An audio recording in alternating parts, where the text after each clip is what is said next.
Good evening and welcome to The Caring View, the only online social care chat show which airs weekly. Currently we are exclusive to YouTube, so do not forget to hit that subscribe button, hit that bell which does exist. We showed you last week, yes, somewhere around on your YouTube screen right now. And we do have a video on our Twitter and in our Facebook group, so if you are unsure how to subscribe, go and have a look and it will show you how to there. And obviously before we get started, all the views we express in tonight's show are of our own and nobody else's. Good evening, Dawn. How are thee? I'm good, thank you. How are you? I'm good. We're missing Mark this week, which is a shame. Mark does generally hold the fort for us, though, so bless him, he does deserve an evening off. It's usually Dawn and I flaking out, going, we just can't make it, and Mark's there going, I will see you through. So yeah, no Mark this week, but it is just Dawn and myself. And we will try and keep positive, but we've had two things in the news that have really sort of wazzed us off this past 7 days. Do you want to go first, Dawn? Because I know there's a pent-up emotion here that needs to come out.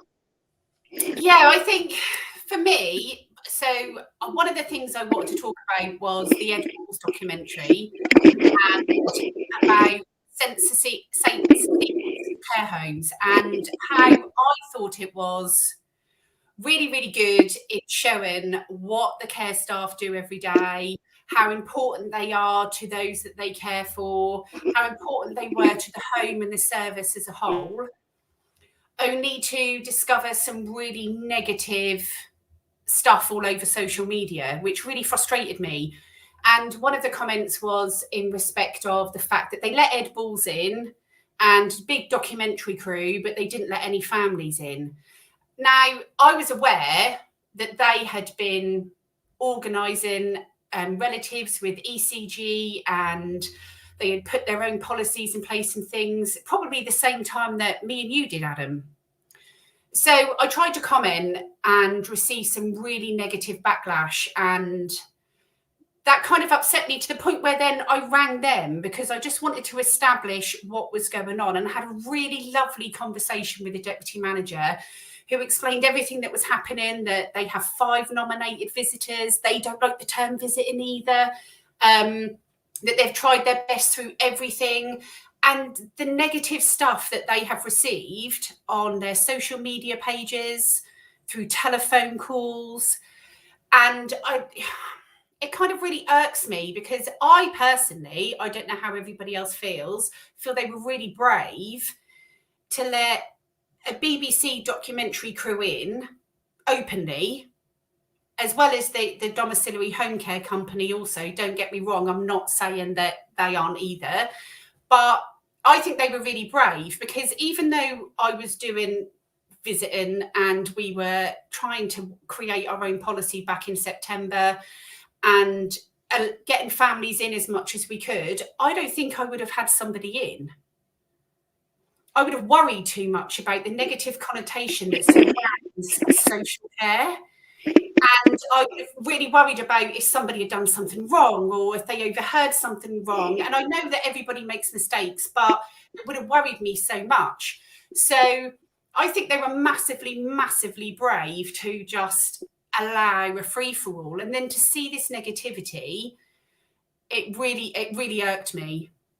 And I think it's time, you know, I know the media has a lot to do with it, but there is also a lot of positive media surrounding social care at the moment. And it's not going to be able to move on and move forward if all we're getting is the negativity. I don't know how you feel. You like the documentary, Adam? I mean, no, I'm completely with you. And I think it also comes down, and I can't believe I'm going to say this, but it also comes down to things like Sajid Javid, you know, and Gillian Keegan. Yes, they may not be the best, but if we constantly bash them, then nothing's ever going to change. We're going to put all of our effort and energies into bringing people down when actually what we could be doing is going, well, it's not perfect, but it's a start, so let's work together.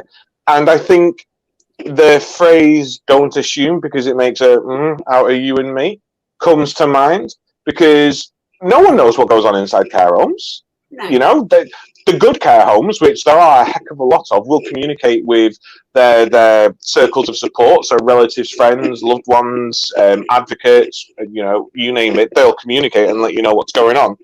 But no one knows deep down what's going on. Sometimes managers don't know what's going on.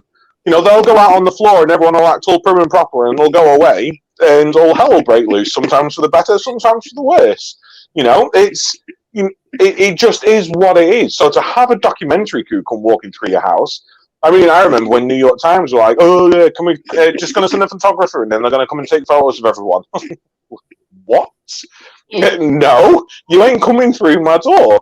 We didn't even have relatives coming into the actual communal areas of the lounge then. It just wasn't possible.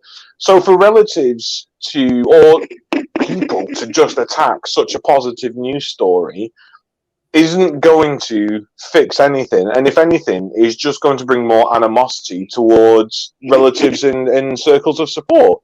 Exactly. We've got to work together.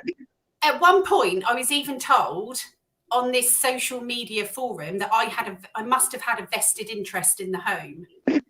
Actually, no, I have a vested interest in social care and in the fact that I think that they've done a really good job. They've really shown. Yeah, I do. I did say the other week that it frustrated me that they did spend a lot of time discussing about the young chap that wanted to move on and be a paramedic. And I was like, well, can we not focus on the staff that want to stay in social care?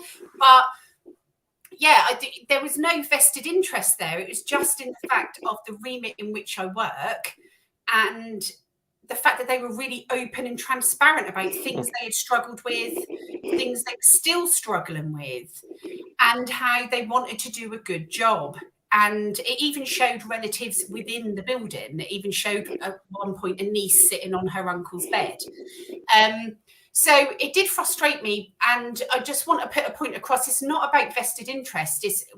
I'll always stick up for social care if it's deemed necessary, 100%.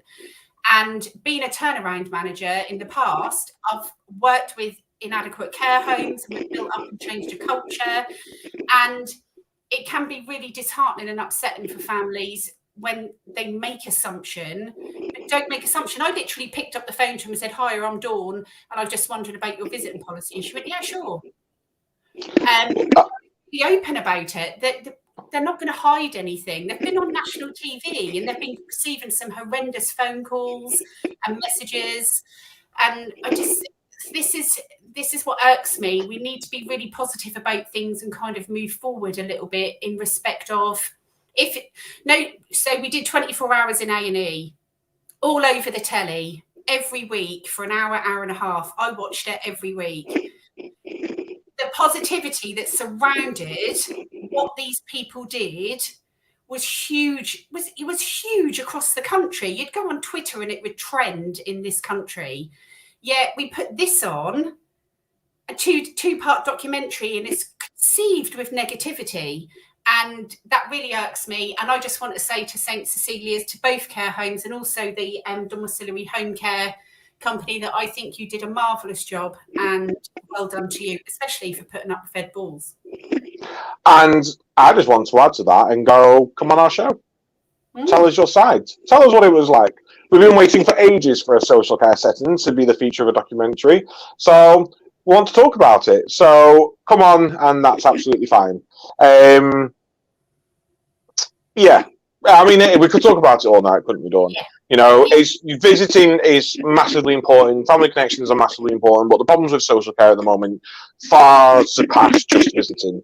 And actually, we need to look at all angles to try and work together. And that positive reception, that positive word of mouth, that co-production, the word we love so much, needs to take place. Otherwise, nothing's going to change. Nothing's going to happen. Well, mine's not that I'm annoyed at this week. I'm just really annoyed at the charging reform. I just can't get my head around it. So for those who don't know, the social care charging reform has, been announced and then voted on and then passed through Parliament, and it is absolutely diabolical in my opinion. It is all based on previous reports. Things have changed. It's the most generous social care offer that we've got. It's more generous than the original plan. It's the best social care plan we've had so far, which is huge talk for the fact that we've never had one, really. The government have never really done anything about social care, so you could have just written something on the back of a napkin and it would have been the best plan we've had so far. The thing that annoys me about it is that we are going to still penalise the poorest in society by charging them the same as the richest in society. Now, you know, if you're sat there with millions in the bank account, please don't come for me. It's nothing to do with that. But I have this huge problem with the whole, you'll never have to sell your house as long as you live in it or someone else lives in it. Because if you no longer live in your house because you've had to move into a care home and your spouse has died years ago, or you've never married, let's, normalise not getting married. People don't need to get married. So you've never married, you've never had a spouse, you move into a care home, your asset's £106,000, you spend £6,000 on care, and then you have to sell your house to continue paying that £86,000 to get to your cap. But as soon as you go under £100,000, oh, you can really hear my headphones moving, can you, Dawn? We have a private chat which people are talking, and I'm going to call her out for this. What do you want me to do? Is that better? I'll take them out in a minute. You can hear the crunching. I was just like... The crunching. I'll hold them up like this. I'll pretend to be like, one of them people that do them ASMR videos, whatever they are. Just rub stuff and tap them with the nails. Actually, somebody else has put, there's a lot of feedback. Drinking them tapioca drinks on TikTok. So yeah, that's annoyed me. There's nothing we can do about it now, I'm afraid. It's all been voted through. Jeremy Hunt told people to vote for it because it can get changed by future governments, which is absolutely fine. I just want to put out there that I think it should be proportionate. It should be a percentage of your total wealth and your total assets. I think that would protect our poorer people, the less rich in society, the best. And I say poor, it's not really just being poor. £100,000 isn't poor. It's just you'll have to spend 86,000 or 80,000 of it until you no longer have to pay for your care, but you'll still have to pay for your daily living costs. And if you can find a care home that matches government funding brackets, so £585 or whatever it is for higher rate at the moment in Lancashire, great. But you very much probably won't be able to. So if you find a home that's £700, you're having to pay a top-up fee, which then doesn't get included in your pay cap. It doesn't get included in your total care account. I just think it's ludicrous, and I'm annoyed. I'm annoyed, Dawn. See, can you hear me through my rattling? Can you hear me through my crunching? I read it and got a headache, and I thought, I had to highlight areas in order to ensure that I understood what was being expected of people, so I could then trick back on what was going to have to be paid and what wasn't. So I really struggled with it in layman's terms, if you like. And I thought if I was one of my family members and I was having to read that in order to understand what my relative was going to have to pay and what they weren't because they owned a home or they didn't own a home, I would really struggle. Why can't the government write things in layman terms so people can understand? I don't get it. It's just so they can get away with talking absolute gobbledygook, and people are just like, "Oh no, glazed over, can't do it." Oh no. I mean, I've got a huge vested interest in this, and I really do want us to do an extra show just on discussing the charging reforms. It's going to affect us all at some point. We're all going to get old, hopefully, touch wood. We're all probably going to need some sort of social care in our futures, and we've all got relatives who are probably needing it right now. So, 2023 sounds a huge time away, but it's not to get ourselves in order and to start squirreling away all our money so we actually don't have to pay for anything now. They will check. They go back 7 years, so just letting you know that bit. So I think we should have a full discussion about it at some point, especially because there may be a white paper due any moment. So I think it'll be interesting to discuss it all. Anyway, enough about us. Who have we got on tonight, Dawn? Can I say?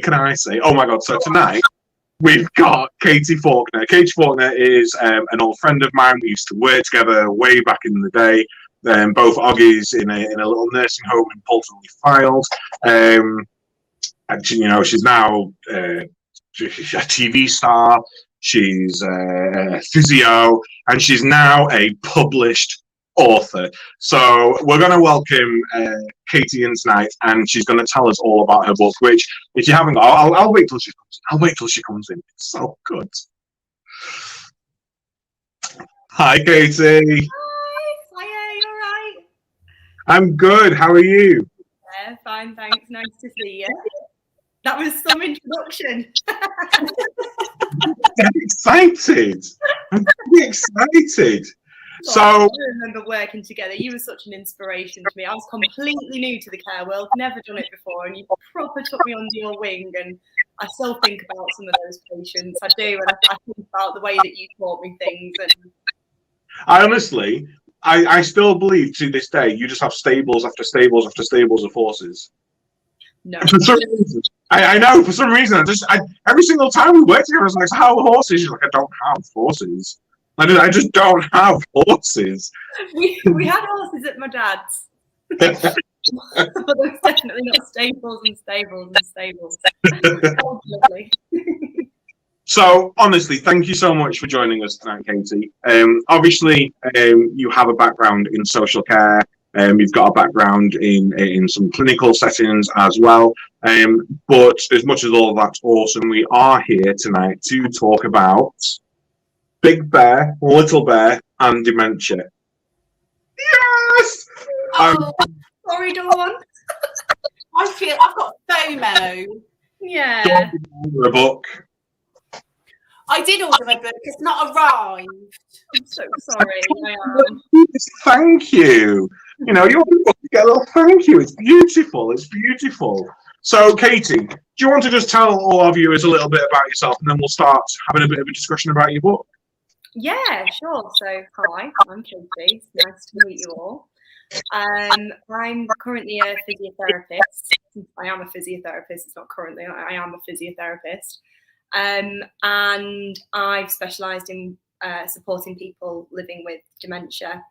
It's always been something really, really close to my heart. My gran was diagnosed when I was 8 years old. My great-gran was diagnosed when I was 8 years old. And I think what I've learned through the years is just how, given, I am 30 this year, so that is 22 years ago.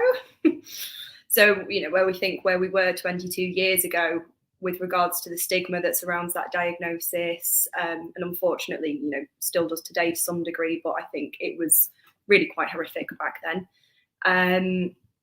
I just think that my family did the most wonderful job of explaining to me what it is, and explained it in ways I could understand, and shielded me from certain things. But there was still certain things that I never quite understood, and still certain things that I never quite grasped, that I can't imagine how harrowing it must have been for them to be those people in the middle who were going through losing their loved ones themselves, and watching that person slowly lose their memory and lose the person that they feel that they were, but then protecting me from that as the child as well. I think that must be an incredibly difficult place to be, and obviously I see it an awful lot in the role that I love so much. So that's kind of why I decided to write the book, really. It was all during lockdown where I tried painting and I tried crocheting, and I was rubbish. I could not do it. I was awful. And I just actually moved back from Dover, where we were trying to open a dementia village in Dover. But then, COVID hit and things sort of changed. So I came back to London. And whilst I was awaiting my HR references to come back through for the job that I had before anyway, it must have been a dodgy DBS or something. While I was awaiting that to clear, my creative juices were just flowing because we're stuck at home. We couldn't go out, we couldn't do anything. Tried painting, tried crocheting, absolutely awful.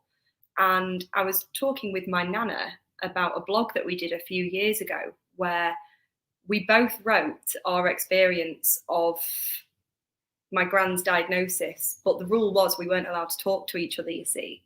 So I wrote it through what I remember as being an 8-year-old. So it was almost like maybe a little bit of therapy for my inner child. I don't know. It was very therapeutic to do, very sad, but very therapeutic. And my nana did it from her perspective. And the rule was we wouldn't show each other the different pieces until we'd finished them. And I remember picking up on things like, so my gran would often give me a 20 pence piece. And, you know, as a sort of 6-year-old at the time, 24 years ago, that is serious dollar. You know, you can get an awful lot of penny sweets with 20 pence. So I used to love that. And then one day she gave me £20, a £20 note for no reason. And again, back then, that's like 5 Beanie Babies. I was laughing all the way to the bank. And my mum made me give it back. And I was fuming because my gran, to me, is an adult. She can do what she's the boss. She's in charge. She knows what she's doing. Why do I have to give back my 5 Beanie Babies? Like, no chance. I'm keeping that. And then what was really interesting was I spoke about that in my blog piece. And my nana also spoke about that day. But what actually transpired was that my gran had been packing up all of her clothes and shipping them off places. She sold every item of clothing that she had to a charity shop, apart from the clothes on her back. So I didn't know that at the time, but it was just so interesting how we both picked up on quite a few of the same points throughout it. So I was talking with my nana about this, and I was saying about how grateful I was that, you know, they did such a wonderful job of shielding me from the really hurtful bits. But I still never really understood why Gran had to move to a care home. I didn't understand why I wasn't allowed to tell Gran that my parents had broken up. And then that was the inspiration behind the book, really. And that's where that kind of came from. So when I found out I was terrible at crocheting, I decided, right, I'm going to do this. This is going to be my lockdown project. Back when we thought lockdown would be a good 3 weeks or so. 18 months later, here's the book. I completely get where you come from with the whole family thing, because I had a family member with dementia, and I think I shielded my children from it. Like, this family member was convinced she had a cat, so I used to buy cat food every day, put it out, blah blah blah, and she'd sit there going, yeah, buzz buzz buzz, and my kids would spend the whole afternoon hunting for this cat that had died 18 years prior. All afternoon hunting for the cat. Yeah. And so I shielded my children from the extent of what was going on. Although I think she used to play a game with me, because she used to give me £1.50 for a packet of 20 Super Kings. And I used to think, does she know how much they cost? And she used to say, buy yourself a peach. A peach. I've never bought myself a peach in my life. So I shielded my children from the extent of what was going on. And it seems silly when you talk about a cat and cat food and things, but I used to go in every day, and I used to change the bowl and used to put the food out, and spent a lot of time with the lady. But my kids didn't know the full extent of what was going on. Mm-hmm. She once parked her car, and it had to be moved because a massive funeral cortege was coming through the town centre of quite a prestigious person of where I lived. She parked it across the entrance. Oh, no. So her car was moved, and because she couldn't find it, she called the police. Oh, no. So, and it was that type of thing where I would say to my children, oh, it's all right. I moved it. It's not a problem. And now they're obviously quite older teenagers. Now they'll say to me, oh, you never told us. Why didn't you ever just tell us? But at the time, I honestly thought they wouldn't understand. So do you think that you would have understood more, Katie? It's funny, isn't it? Because I think children are far more intuitive than we give credit for. And interesting that I also strongly think that people living with dementia, your intuition is one of the last things to go as well. And if anything, I think sometimes it gets a little bit stronger. So I think the mix of me and my gran, we both knew something was up, I think. But neither of us could quite place what that was. And it's hard to say. If I'd have known more, would I have done anything any differently. I think that to know it's okay to be hurt when the person that you love and is so important to you, like I'm sure that, you know, there's many people out there that feel the same, but my gran was my idol. Like, she made the best egg and chips, all those things when you're sort of 4 years old, 5 years old, that are such important early years. I spent so much time with my gran that she was my absolute, I worship the gran. She had best hot chocolates in the world. I'll take that to court. They were, I still think about them now. But then to be told that, you know, oh, gran doesn't really understand what she's saying anymore, or gran doesn't really recognize you, I think I'd have been, it's the hurt, isn't it? It's the hurt that creates. So honestly, I don't have an answer. I don't. I think it's such a tricky line to tread, but that's part of the book, is that one of the main aims is that I would like for children to know that it's okay to feel hurt. Might not remember your name or the things that are really important to you, because I think when you're 4 years old, we're selfish as children, aren't we? Your world is your world, and you don't even have the concept that other people have other things going on. So when my gran doesn't remember that I like egg and chips, how dare she? You know, like, that's big to me. So I think that to convey to children that it's okay to be hurt, but this is the reason why, and it's not because they don't love you anymore. It's because they just can't access those memories that you share. But don't worry, they're safe. They're safe in your loved one's heart. I think that's what's really important to convey. I think you're right, and I think we don't give children the credit they deserve. You know, a magician will easily tell you that he'd rather perform to a room full of adults than a room full of children because they don't miss a trick. Yeah, you know, see everything. I mean, I don't have children, but if we ever decided to have kids, I personally don't think I would shield them from anything. I don't mean just, you know, the idea of dementia, but the idea of death and mortality and gender and orientation and race and history. You know, I wouldn't want to whitewash history and go, look how awesome we are as a country. And I also wouldn't bring them up with a religion. I'd let them choose their own path. And I think we as a society are getting to that point now where we are advanced enough and we are respectful enough to actually go, maybe we should just start telling children about these things now, because we think they won't be able to handle it, but we grow up with trauma. So if we constantly shield them from it, and let's say, Katie, you hadn't had the experience you had, you'd have grown up thinking, oh, great-grand doesn't love me anymore, she doesn't think about me anymore. And that can affect development. So to be able to go, actually, this is what it is. And let's take dementia for an example, because some dementias are inherited, some dementias are lifestyle choices. So as a 4 or 5 year old kid, and you're going, oh, so if I eat chocolate and sweets and don't exercise and don't do this all my life, I could end up with dementia. Yeah. Oh, well, maybe I should start thinking about it now. You know, because it benefits everyone. It benefits the health system, the social care system. So I absolutely love the idea of this book to bring that awareness to children. Did you at any point think to yourself, this might scare children, this isn't going to take off? What if parents start saying to me now, no, you shouldn't be telling my kids about this? Because as we are all aware, Santa Claus does exist. 100%. Just as anyone's watching, Santa Claus does exist. But if someone was to tell someone otherwise, it's not really for anyone else to tell their children apart from the parents. Absolutely. So do you think that did you ever think at any point when writing this, oh, parents won't want to show them this because it's their responsibility to? Yeah, absolutely.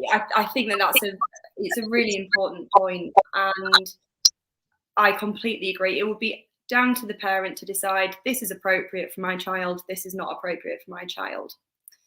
But I think, statistically speaking, dementia is going to affect every single one of us at some point in our lives in one way or another, some to a greater extent, some to a lesser extent. But the more we teach children about these sorts of things and the more it becomes a normal way of life, that addresses the stigma and the perceived societal norms of they're demented. No, it's a person living with dementia who is living well with dementia, who can still access the shops, who can still live independently, who can still do everything for themselves that they want to do when the community will support them to do that.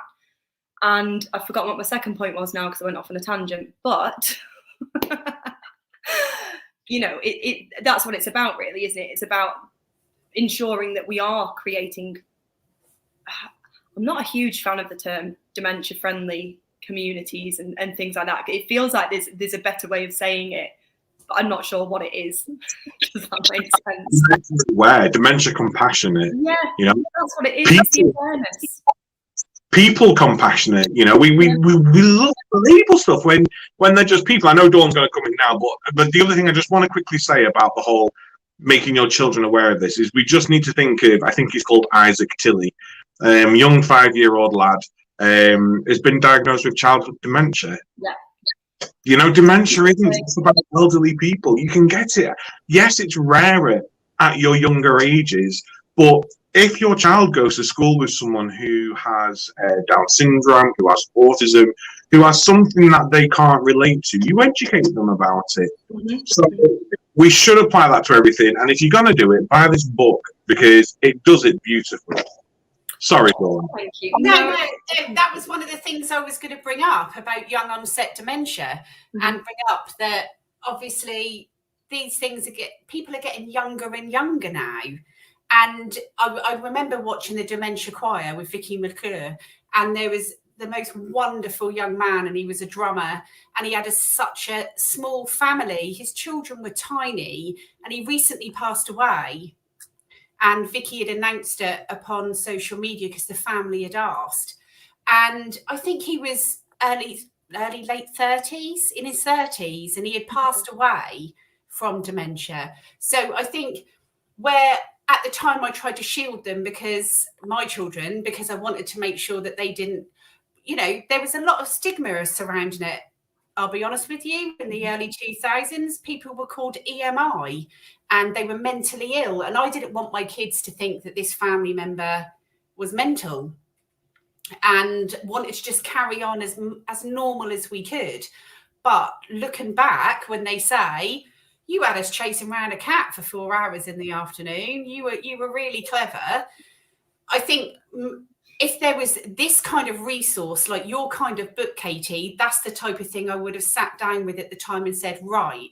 But there wasn't. There was leaflets in doctor surgeries and leaflets in hospitals about how people needed to go basically straight into a care home and be looked after. And that was the furthest thing from my mind at that time. I wanted to keep her very independent. So I love the book, and Adam has sent me the pages because mine didn't arrive. And I have to say, as I went through, I'm not going to ask you to read it all because then nobody's going to buy the book. But my favourite page is, am I allowed to read this, Adam? Of course. Read whatever you like. Okay. So memory books on the top shelf store the things that you did last, whilst books on the bottom shelf store loves and laughs and memories from the past. Oh. I'm not gonna lie, when I read it, it really was an emotional read for a grown-up. It was, and you need to get an audio version with Dawn narrating it because I'm telling you, she loves it. She loves it. Sorry, Dawn, I think I came in on you then. No, that's all right. I was just going to say, that reminds me, you know, when I've done dementia training in the past and how we've talked about bookshelves and I've talked about Christmas trees and twinkly lights, that is such a nice way to put it towards a child. And I just love it. I'd definitely do the audio for you. Oh, I'm excited. Thank you so much. How's your big bear voice? Well, this is maybe something we should talk about, because I think what other people might not be aware of, and this is, I mean, a huge reason why I fell in love with this book, and I get emotional just talking about the actual fact that you did this, Katie, is it is gender neutral. Yeah. There is huge. It was a non-negotiable aspect of the book, completely non-negotiable. It's fantastic. so after that conversation I had with my family about how it was when my great grand Hilda Dudley Mason, when Hilda got her diagnosis, I had a little look online. So, how different would it be today? What resources are there out there? And there are some fantastic resources out there. There are some beautiful books that are just absolutely gorgeous. But there is a definite theme with them being older and women. And whilst that may well be the most common presentation, it is most certainly not the only presentation. And so the non-negotiable for me on this book was that it would be the characters would be without race, they would be without age, they would be without gender, they wouldn't be without any religion, so that then those bears are relatable for any child who, or any little bear who is going through this very, very difficult time of their lives. And little bear doesn't just have to be a child either. I think that there may well be a situation whereby the carer for someone of a big bear is reading it to a little bear about their grandparent bear, potentially. And I think that when you receive a diagnosis, it's normally, 2-3 years in to the onset of the symptoms. You've been through all sorts. You've been through all sorts of clinics and there's all sorts of jargon being thrown around.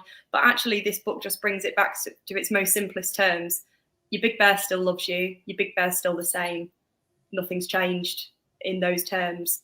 And I think that if I was reading it to a child and didn't actually, because sometimes dementia just creeps into your life completely uninvited, I think is one of the things that I've noticed since specialising in the area. You don't get any warning. You don't get any, there's no, dementia doesn't discriminate. It doesn't care if you're rich, old, poor, doesn't care what gender you identify with. So actually, you may well come from a background where you've never even heard of dementia before, other than maybe the odd thing on the TV that's probably maybe a bit stigmatized or not really actually relevant to what's actually happening. So if that's your only experience and then suddenly you've got all this jargon being thrown at you and it's so emotive and so complex. So to bring it back to its most simplest terms, I think was really important to me as well. But absolutely, the fact that the bears identify with no particular gender was a complete non-negotiable. And if I may say, the illustrator, Ian Welch. Ian, if you're out there, he's a beautiful soul. He is the kindest soul. And I mean, even Dr. Bear isn't a man. Down with the patriarchy. Woo. I was about to say as well, Katie, I love the fact there's no wrinkly hands. That Big Bear is not wrinkly. No. We worked really hard. Stigma surrounding dementia and you see it all the time in the media, BBC, and I will call BBC out on this, not that they watch this, but there's a walking frame with the wrinkly hands that drive me.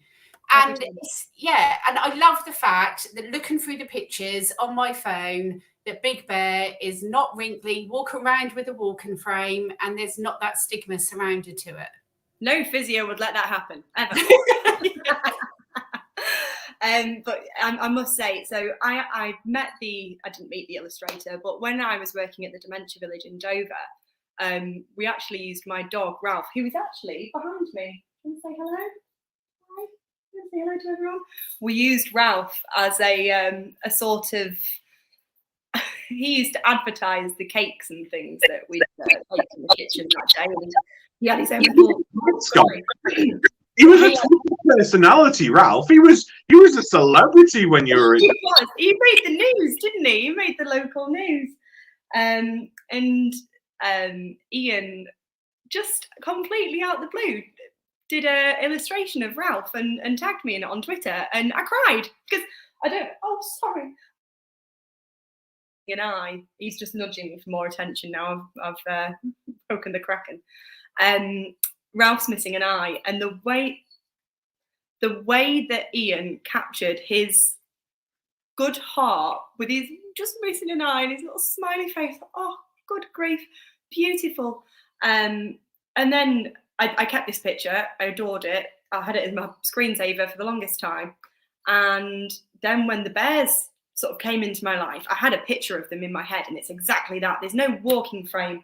They are, you know, as we've discussed, no gender, no race, no religion, and no age. And I had the picture in my head, but as we've already discussed, my painting skills aren't quite up to scratch. I'm not going to lie, I did try. I did try it. And I showed it to my boyfriend, and he was just like, what is that? It was so bad. It was awful. It would have scared all the children away. So that idea went out the window very, very quickly. So I sent Ian a message on Twitter and just sort of said, I sort of explained the project and made it, again, sort of said that the bears would conform with no gender, no age. What do you think? And I'll never forget his message back. He said, first of all, I do hope you're well. And second of all, I am always up for drawing bears. And it just escalated from there. And we'd catch up via Zoom and we'd go through what we thought would be on each page, because I had an idea of what I wanted, but Ian has just got this incredible mind where I'd sort of explain, I'd be like, oh, and I think Little Bear should just look really sad. So the page where there's a page where Little Bear is feeling a bit sad. Adam's got, I think, do you know the one I mean? Yeah, I mean, look, it just captured, and I saw that illustration, and I just saw me. I saw me when Gran forgot who I was that day, and the way he captures it in such simplicity but such beauty. And I was working on the ward, so obviously I've been working on the wards this whole time, and whenever he'd send through a new illustration, everyone was just staring at the screen, absolutely besotted with them, and he just did the most wonderful job. He's just incredible. There's actually some really, really cute little nudges to my Gran throughout as well. Let me show you. Let me show you the little nudges to Hilda that we managed to get in. So first of all, this page here, this scene never actually happened. So I sent a load of pictures to Ian of me and my Gran and just sort of said, like, you know, whatever you can use as inspiration throughout, please do. And he created this from an amalgamation of all the other pictures, which I imagine being that talented. That just blows me away. So Big Bear's glasses are my Gran's glasses. So they're Hilda's glasses there. And me and my Nana and my Gran. So my Nana and my Gran used to live next to each other before Gran moved into her care home. And they'd removed a fence panel in the garden. So when I was 4, I got to just run between these two houses. And I'd play if you're watching Nana, I'm making this up, I used to play them off against each other. No, I've not had a chocolate bar recently. No, I've not eaten recently. No, I was a really chubby little kid. And but we used to play shops, and I'd have this little cafe made up. And so that's my little shop that we used to play together. Oh. And that is my Gran's handbag, my Gran's actual handbag that she used to carry everywhere with her. The final really big nudge, which just, again, shout out to Ian because he's amazing. There's a page where we're starting to explore that Big Bear is starting to maybe forget who and what and where. And if you look just here, Big Bear is looking at a little sign. Oh, can you see it? And it points to Hertford and Hereford, because I live in Hertford and Ian lives in Hereford. So there's just some really beautiful little, it means nothing to anyone. Like, you know, I wouldn't look at that and know it. But to me, when I read through it, it just means the world. Well, I bought it for my nieces, and because they came to see me a few weeks ago, and one of my nieces, Lexi, said to me, I said, what are you going to be when you grow up? She says, I'm going to be like you, Auntie, and I'm going to do a job like you. How inspiring. So, Hayley, this book is on the way from Father Christmas, not from the Naughty Elf, but from Father Christmas. So, yeah, I bought it for them because I thought that then, you know, they will have an understanding. And I think it should just be throughout schools, and it should be used as an educational tool, things like this, hugely. I know my son when he was younger, about 9 or 10, they had the dementia champions in, and that's amazing, don't get me wrong, but it wasn't at a level where he kind of understood. So I think things like this are a massive educational tool. So, oh, my sister's just says thank you, so now she knows what they've got for Christmas. I think it does help by ridding the stigma that surrounds it. If it's a part of everyday conversation, then there's nothing to be frightened of if you don't know what it is, because you do know what it is, you do understand it. But the other thing that I really wanted to try with this book, and it was very difficult, and I'm not sure if it's true or not, but I wanted it to be a book that you could read even if you don't have a loved one living with dementia. If it's just a children's book, it's just a children's book that anyone can read and children can enjoy, and it will provoke that sort of conversation that can then be started, and that will completely depend on the parent or whoever's reading the book to them. Because if you've not really got that experience yourself, it's a really complex and emotive thing to navigate if you're not even sure of it yourself. But if it can just start that conversation and start that this exists, unfortunately, I think it's going to be, what was the latest figures? 1.6 million people living with dementia by 2040. And 2040 is not actually that long away, is it? Really, in the grand scheme of things. I wish it was longer, because they're saying we need 500,000 more carers by 2035. It just, the sector is going to need things like this to ignite the new generation of carers. You know, we need to normalise the idea of social care now, and this will do it. And like Dawn said, yeah, we can send dementia friends and Alzheimer's Society and people into schools, but a kid's going to want to sit down and read this every night. You know, it's something that you can just sit through and go through and read through, because they read books about dafter stuff. You know, they'll read books about alligators that eat smelly socks and all that sort of rubbish, which make no sense. So No, they don't. They watch TikToks of people opening Kinder eggs. I would watch that. I'm joking. They need to read the book. That is true. That is true. Yeah, this is going to my niece and nephew this weekend, because they have gone through a lot in their young years. They lost their granddad, my dad, when they were quite young. So death has been something that we've had to speak about. And now both our grandparents who live together are going through dementia and Alzheimer's respectively. And I think it's got to the point where sometimes they get scared, you know, because they want to go and see them because they absolutely love them. But grandma can't verbalise anymore. And I don't think they fully understand it. So this is going to them, and my sister's a nurse, so she's all up for this. You know, she wants them to be able to educate it in ways like this. So I just want to, you know, brilliant, absolutely brilliant. But I think we all want to know, Katie, is what's next? Is there another book? I would love to do another book. And I think that what you've just covered is a really relevant point. I think that Big Bear, Little Bear and Dementia sort of broaches the conversation of dementia, and you know, as I say, why that person who's so important to you might not remember things that are important to you anymore, but maybe something more along the practical side of things. So what I have been looking at is, I'm really reluctant to sell on Amazon. I don't want to fund Jeff to go to space. I just don't. Thank you.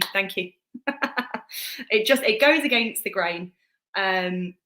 But to sell on Amazon, you have to have a much bigger book. You have to have a lot more pages in it. So that was just the tipping point for me. I was like, no, I'm not doing it. Jeff's just trying to fleece me here. But what I would really like to do is create, and what I've started doing is Little Bear's Little Guide to Dementia at the back of the book, that then has practical tips on if you're with a person who's living with dementia, and for example, let's say they can't verbalise anymore. What can you do in that situation? You can hold their hand, but put your hand under their hand so they don't feel trapped, and they can remove it if you want them to. Just little things that, my God, you don't know if you don't know. How can anyone be expected to know all these little nuances and tips that you pick up through years of working with these people, day in, day out, that sometimes it works and sometimes it really doesn't, but that's okay, because you're trying your best and you'll try again. And it's all about knowing that person as a person and speaking with their family and things like that. But I think that if there was just some really practical tips maybe a bit more of the science behind it for older children who would be interested in knowing a little bit about, I don't know, you could go into explaining the fatty plaques and tangles, and that's why the memories can't be converted into long-term memories. You know, just little things like that then it might actually trigger that spark in someone to think, this is fascinating, I want to work in this when I'm older. So I think that might be the next step. But also, I would quite like to see Big Bear and Little Bear meet other people living with other conditions. What I'd have to look at help from external people to figure that one out. And also a Christmas special. Yes, 100%. At Christmas. Fairy lights and... I think it would have to be next Christmas by now. Yeah. Just looking at the illustrations in it, just imagine a Christmas tree. Big Bear's big Christmas tree. Oh, it's so lovely. I'm doing between so through the month of December, one thing that I have been thinking of doing, so I've funded this entirely myself. I've made absolutely no profit whatsoever, so please don't come to me about the price or anything. I'm broke, and my boiler's broke, hence the fire. But one thing I have been thinking of doing is, it hurt me, through the month of December, I was thinking about maybe donating a certain percentage of any of the sales to the Alzheimer's Society, and then just carry on to break even from the costs of everything else. That's a future problem. We'll worry about that after, but I think that would be a nice thing to do for December. I mean, I think that's hugely commendable. If we were to have a look at the questions, I mean, talking about a sequel in the future, what if they have multiple disabilities and dementia? Is that something that could be addressed potentially in a future book? I think that's a really good point. I think if we look at the demographic of the UK and where things are going, people are living for longer. And what a fantastic success story that is for modern medicine and the NHS and social care. It's fantastic that people are living for longer, but that does come with its consequences, and that means that people will be living with more conditions and more long-term conditions. And I think it is actually, in my experience, it is relatively rare to meet somebody who does only have that one condition. And quite often when you start unpicking, people do have a lot of underlying conditions that need that support to continue to live well. So I think that would be a really good one as well. Thank you, Carl. So Katie, what do you do now? Can you tell us what you do? What's your day job after being a published author? So at the minute I'm a team lead physiotherapist and I work on a dementia ward. I absolutely love it. The team is just, I can't even begin to tell you, the team is just phenomenal. And I absolutely love my role. I get to advocate for people. I get to support people to continue to live well. I get to address the stigma that surrounds diagnoses. It's just phenomenal. I absolutely love my job. I wouldn't have it any other way. I adore it. I really do. And the people that you meet, oh my God, every day is a fantastic adventure, because obviously where we would never outright lie to a person living with dementia, sometimes the kind of thing sometimes the kind of thing to do is to go with that person's subjective reality, like the cat. It's about what causes the least most distress, isn't it? So it just feels like every day is a completely new day. We go everywhere. It's always an adventure, and we've got a fantastic team who come and do like singing and dancing and ukuleles and all sorts. It's such a fantastic place to be. I love it so much. Never a dull day. Never a dull day at all. And that's, I commend you for doing what you do. And I must apologise for everyone. It is never a dull day. We've got Dawn, who's currently got a chorus of dogs going on in her house. And apparently I sound like I'm on Top of the Pops 2 from the 70s with a bit of reverb going on. So I do apologise for the gremlins that we've got going on this evening. So, Dawn, any final questions before we start to close tonight, apart from a huge thank you to Katie? Katie, have you got anything else you want to bring up before you disappear? I just want to say thank you so much for having me. I'm so grateful. I really, really am. And buy the book. You're plugging your book on me now. And buy my. I'm not big enough to do it. You're gonna have to do it for me. Where can we find it? Where can we get your book from? So you can find, as I say, you won't find it on Amazon because we're not funding Jeff to carry on going to space. So you can find it through the website, which is www.bigbearlittlebearbook.com, just here. And there's a few links on Twitter, and there's a Facebook page and things like that as well. So yeah, you can find it there. There's paperback copies and there's hardback copies. I think the hardback copies are fantastically durable, and the paperback copies are also wipeable. I made sure that we went all out with the printing to make sure that, you know, it meets infection control standards and all those sorts of things that are very important in any world, but certainly a post-COVID world. Brilliant.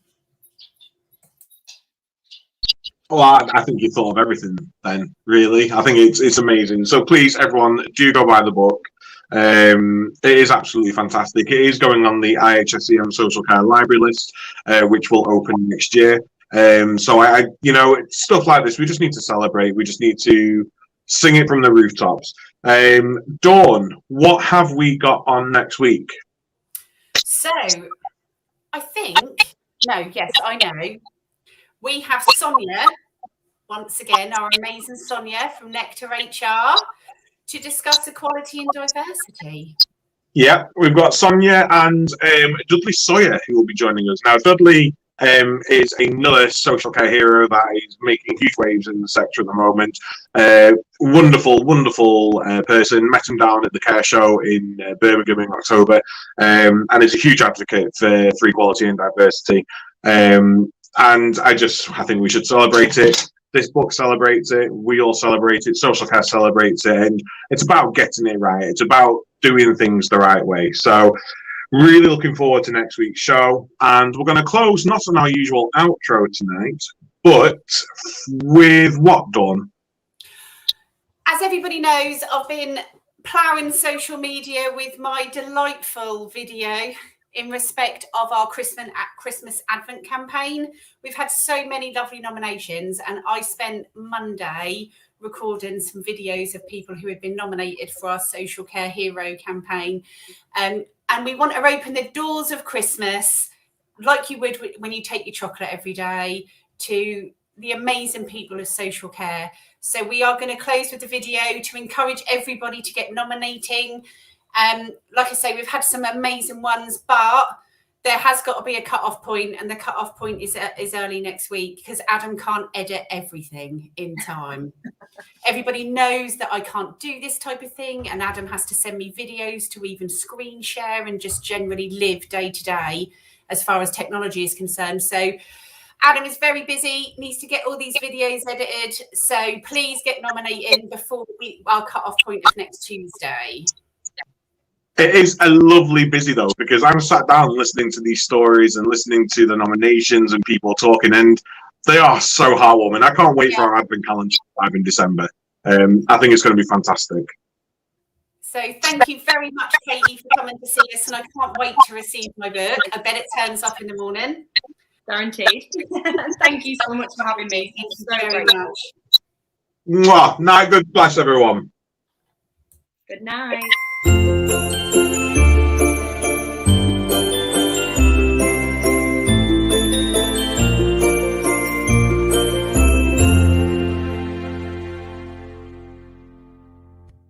Hi everyone. Today the Care and View team heard a quote from our new care apprentice, Mr. Ed Balls, in which he cited, "I thought I understood what social care was and I didn't." We've all endured this lived experience over the last 19 months, and this Christmas at the Care and View, we want to celebrate you all with our very own Christmas Advent campaign each day through December. We want to open the doors of our Advent calendar, not just to chocolate, but to all of you and your amazing work throughout the services or anybody associated with social care. We need your nominations with an explanation of how wonderful you are and all the amazing things that you've done over the past 18, 19 months. And we want to hear from all services, not just elderly care home services, but across the board in social care. We want people like Ed Balls to have an understanding of social care and the amazing work done each and every day. It can be a team, it can be an individual, or even somebody in receipt of care. We love to share your stories, and what better way to share Christmas joy all through December if it's not embracing social care. So please send these to thecareinview@gmail.com. There should be a little banner running across the screen, and with pictures and videos, and of course so much detail, and we can't wait to receive them.